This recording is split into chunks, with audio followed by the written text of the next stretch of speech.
Assalamualaikum warahmatullahi wabarakatuh. Selamat datang teman-teman. Jumpa lagi di channel saya Bambang Sumedi.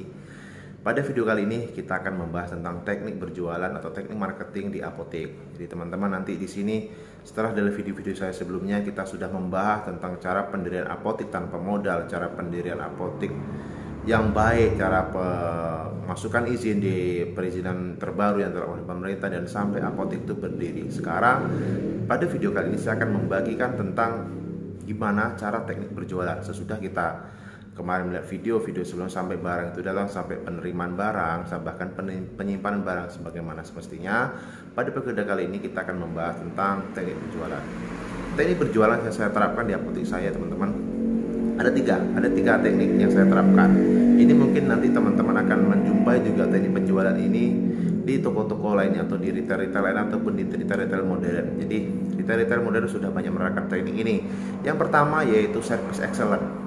Service excellent, kita gimana bisa melayani pasien dengan sepenuh hati. Kita sebagai frontliner di sini, sebagai pihak yang kompeten, kita harus tahu cara menservis excellent sebagai pelanggan, karena di sini pelanggan adalah raja, dan dimana pasien itu bisa nyaman atau pelanggan itu, customer itu bisa nyaman datang ke kita gunakan teknik service excellent. Banyak poin-poin yang harus dipenuhi dengan teknik service excellent, teman-teman semua ya. Yang pertama, untuk desain ruangan, ruang tunggu pasien atau ruangan belanja pasien, yang pasien masuk ke kita atau customer masuk ke kita, yang pertama harus nyaman. Mereka harus nyaman, otomatis kita yang pertama harus punya ruang tunggu di apotek kita.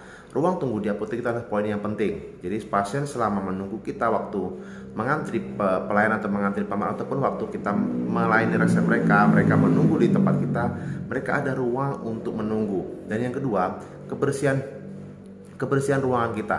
Kebersihan ruangan kita termasuk juga merupakan service excellent ya teman-teman. Dan selanjutnya itu kenyamanan dan desain apotek kita. Jadi desain apotek kita itu gimana bisa membuat pasien kita atau customer kita atau pelanggan kita itu nyaman. Itu poin yang pertama. Untuk poin kedua ya teman-teman, poin kedua itu kita gali informasi tentang pasien. Jadi sebagai contoh, pasien datang dengan sebuah medikasi, ingin berobat dengan keluhan demam. Jadi kita tanyakan dulu, yang demam itu siapa? Sebagai contoh, selamat siang Pak, bisa dibantu? Ya, saya ingin datang mencari obat demam. Kita tanya kembali, obatnya untuk siapa Pak? Kalau pasien menjawab untuk anak saya, kita tanyakan lagi, umurnya berapa Pak? Setelah mereka, saya umurnya 6 tahun. Kita ambil obatnya sesuai dengan indikasi penurun panas demam untuk anak umur 6 tahun. Setelah itu kita tanyakan lagi kepada pasien, sudah berapa lama Pak sakitnya? Sudah berapa lama Bu demamnya? Kita ajak terus pasien itu bercerita. Setelah itu banyak percakapan yang dapat teman-teman atau frontliner semua masukkan di dalam itu, karena supaya menjalin kedekatan kita dengan pasien. Karena ada sebagian pasien yang ingin enak diajak cerita, dan ada sebagian atau banyak bahkan pasien itu yang senang bercerita. Jadi kita gali, kita persilahkan dulu itu pasien untuk kita ajak bercerita. Untuk kita tanya, demamnya karena apa Bu? Atau karena hujan-hujanan, atau karena banyak makan makanan sembarangan, atau seperti apa? Jadi kita dapat menggali informasi dari pasien, dan kita dapat menentukan nanti terapi apa dan langkah apa selanjutnya yang bakal kita kasih ke pasien ini, edukasi apa yang bakal kita kasih ke pasien itu. Itu poin kedua ya teman-teman. Jadi ini untuk poin pertama itu service excellent itu udah banyak bagiannya tadi, seperti kebersihan, kenyamanan, ruang tunggu, salah membuka, salah penutup.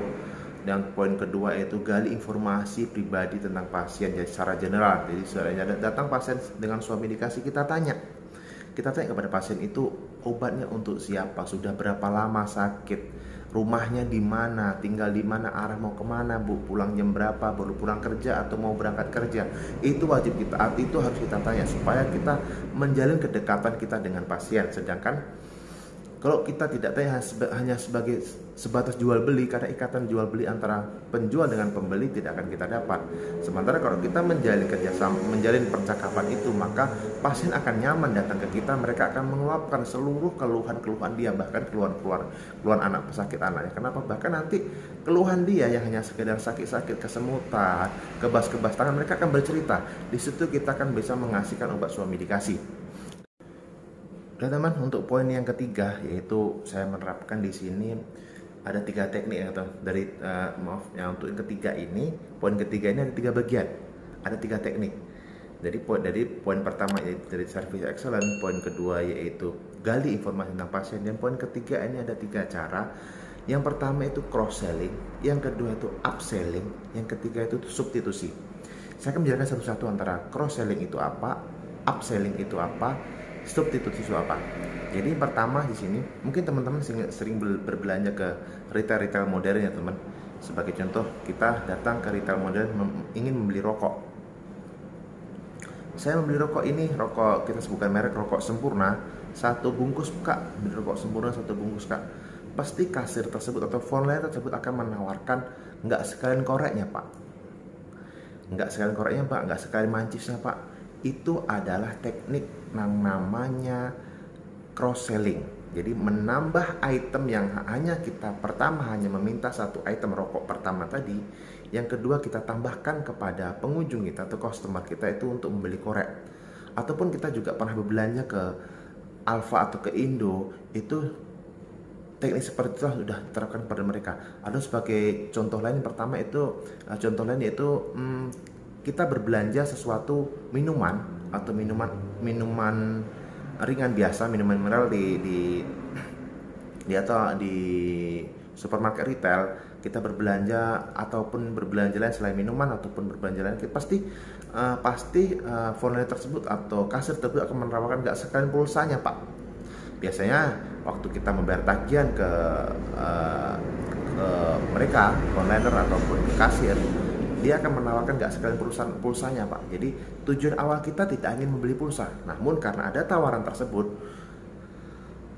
dari 10 orang ditawarkan ke mereka, dapat 1 orang akan menambah omset mereka. Jadi itulah teknik cross selling. Sedangkan yang tadi kedua itu teknik upselling. Teknik upselling itu bukan teknik menambah atau mengganti permintaan customer. Jadi sebagai contoh, saya pasien datang mencari obat demam, kita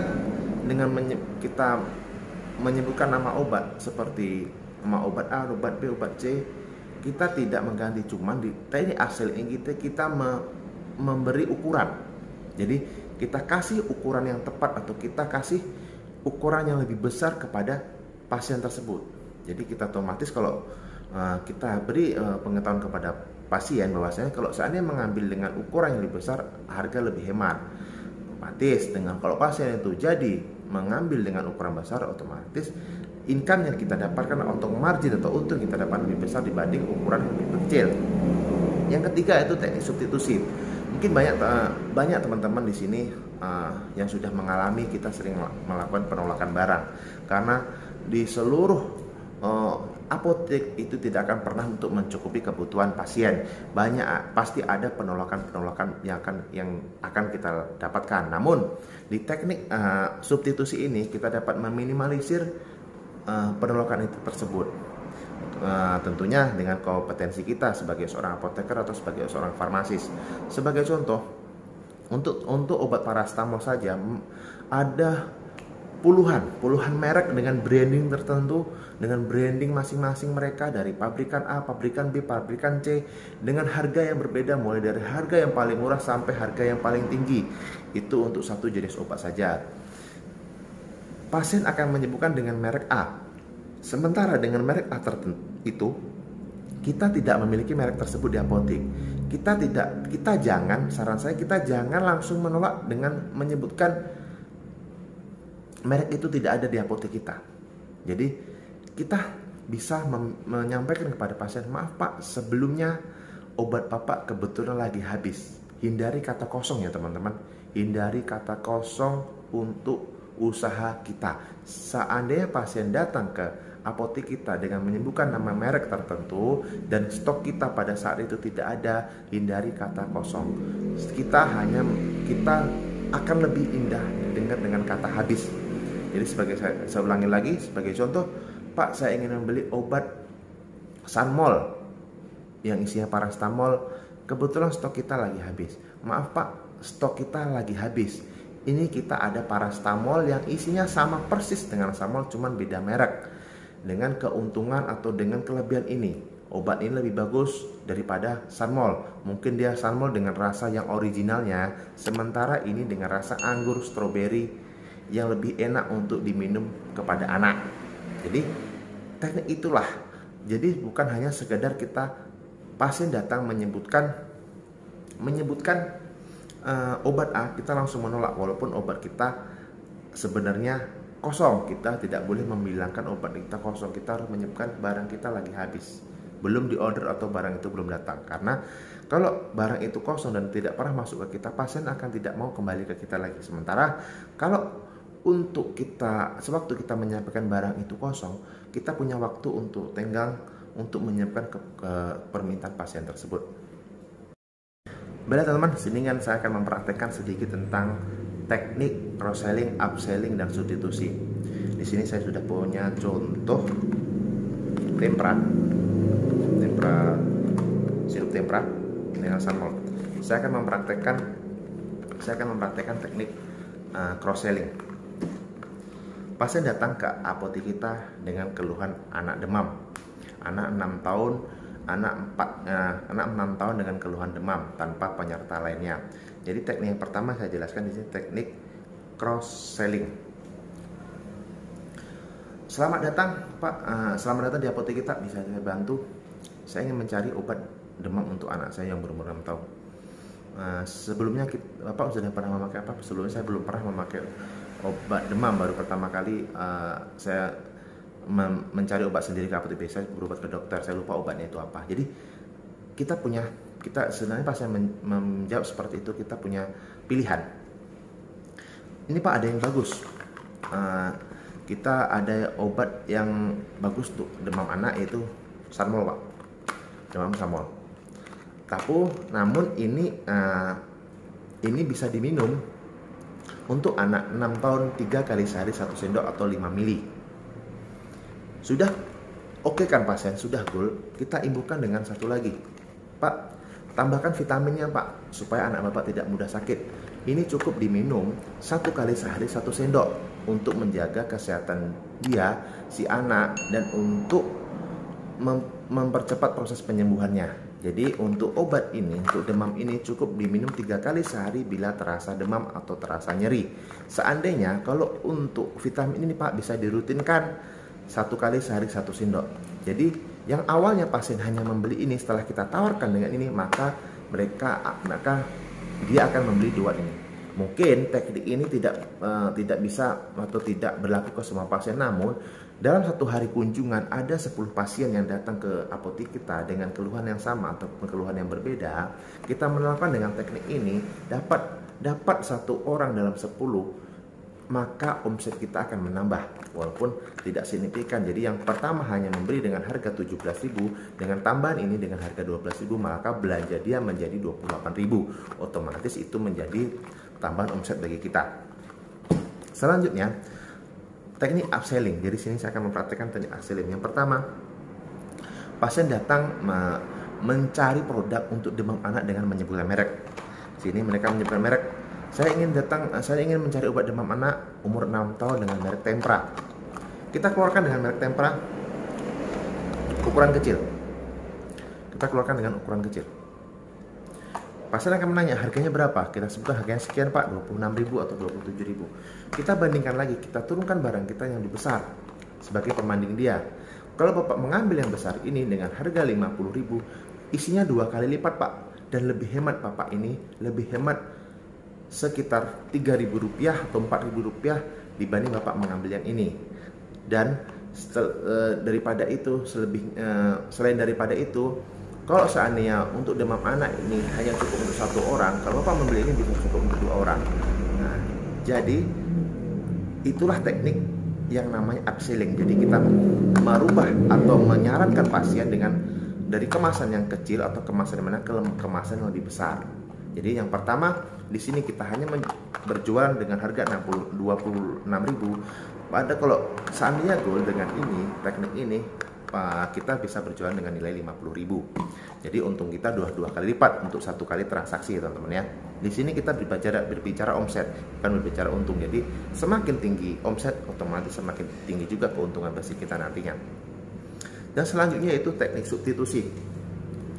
Teknik substitusi mungkin ini teman-teman sering melakukan atau sering jumpai karena ketersediaan obat kita, yang apalagi apotek baru seperti kita pasti banyak mengalami kekosongan obat karena kita tidak mungkin semua item yang ada di pasar kita sediakan ya teman-teman. Namun teknik substitusi inilah teknik yang paling bagus atau teknik yang paling tepat untuk mengakali permasalahan ini.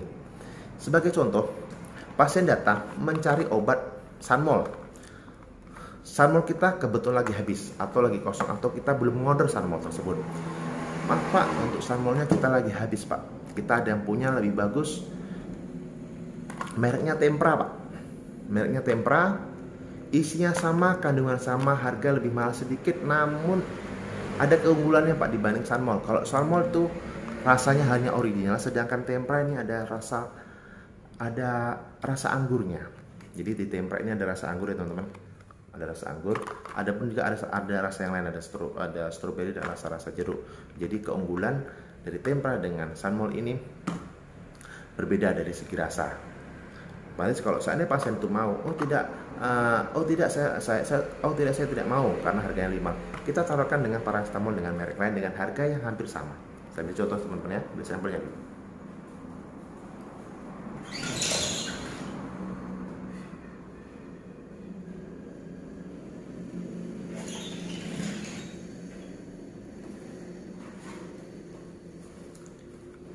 Sebagai contoh ini teman-teman, merek Thermorex.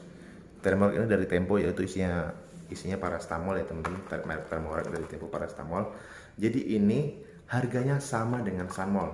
Kurang lebih perbedaan tidak terlalu jauh dibanding dengan Tempra.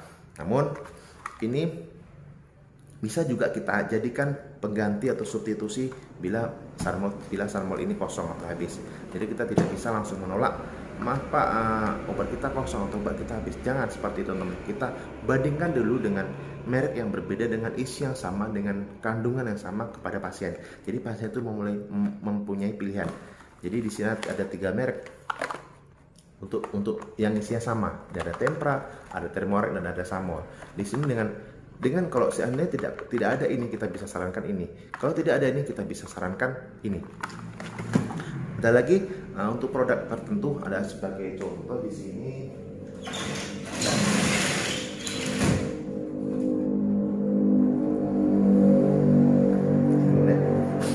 Di sini ada fraction dari produk Paros. Dari produk Paros, ini kompetitor juga untuk Tempra dan untuk Sanmol serta Thermorex. Namun keunggulan dari fraction ini, zat aktifnya itu micronized atau lebih kecil dibanding dengan zat ini. Jadi untuk mudah diserap dalam tubuh lebih cepat. Nah, jadi untuk inilah menjadi unggulan yang dapat kita sharing ke pasien. Jadi pasien itu mempunyai pilihan mereka untuk membandingkan suatu barang. Jadi di sini sama isinya teman-teman ya. Di sini 60 ml, di sini dengan 60 ml juga. Jadi fraction keluaran dari Paros, sedangkan ini Tempra keluaran dari Taiso ya teman-teman ya. Tempra Taiso. Jadi teknik yang dapat kita lakukan itu pertama tadi cross selling, yang kedua tadi upselling, yang ketiga substitusi. Jadi haram hukumnya di apotek itu kita menunjukkan barang kita kosong. Kita yakin aja kita bahwasannya di apotek itu ada barang pengganti. Jadi teknik yang dapat kita terapkan di apotek itu untuk teknik berjualan yang pertama itu service excellent. Kita harus menyiapkan diri kita, harus menyiapkan ruangan kita, dan harus menyiapkan penyambutan atau grooming kita. Jadi sebagai seorang pelayanan, mungkin waktu jam pelayanan kita punya anggota atau bahkan kita sendiri, kita harus mempunyai greeting pemuka, greeting penutup, dan grooming. Grooming inilah penampilan ya teman-teman ya. Set poin pertama saya lupa, tadi saya sampaikan di poin yang terakhir ini itu grooming itu penampilan. Jadi alangkah baiknya waktu kita melayani pasien dengan penampilan yang rapi, dengan aroma tubuh yang harum, dan dengan senyum yang lebar, itulah grooming kita ya teman-teman ya. Jadi kalau saya teman-teman sudah memulai mempunyai modal lebih, teman-teman bisa membeli seragam tertentu untuk karyawan teman-teman atau untuk teman-teman sendiri sebagai selaku pelaku usaha di sini. Jadi selain untuk kerapian kita, seragam itu juga bisa menjadi identitas sebagai ciri khas dari apotek kita. Yang poin kedua yaitu kita menggali informasi tentang pasien. Jadi kita menggali informasi, tanyakan keluhan pasien itu apa, tanyakan berapa hari terjadi keluhan, tanyakan tentang hal-hal kecil dari pasien tersebut. Yang ketiga itu teknik cross selling, upselling, dan substitusi. Jadi teknik finishingnya seperti itu teman ya. Kita buka dengan service excellent, dengan penampilan kita, salam pembuka kita, dengan senyum kita. Yang kedua kita gali dengan percakapan ringan dengan pasien atau customer. Yang ketiga kita gunakan teknik penutup untuk berjualan atau untuk meloloskan barang kita tersebut. Mungkin pada video kali ini cukup ini dapat saya bagian pada teman-teman. Terima kasih sudah menonton. Semoga bermanfaat bagi teman-teman semua yang mungkin punya pengalaman atau punya teknik lain untuk marketing atau untuk berjualan di apotek. Boleh share di kolom komentar teman-teman. Mungkin kita saling berbagi di sini, sama-sama berusaha, sama-sama membangun. Jangan lupa klik tombol subscribe, like, dan komen supaya channel ini terus berkembang. Saya akhiri. Assalamualaikum warahmatullahi wabarakatuh.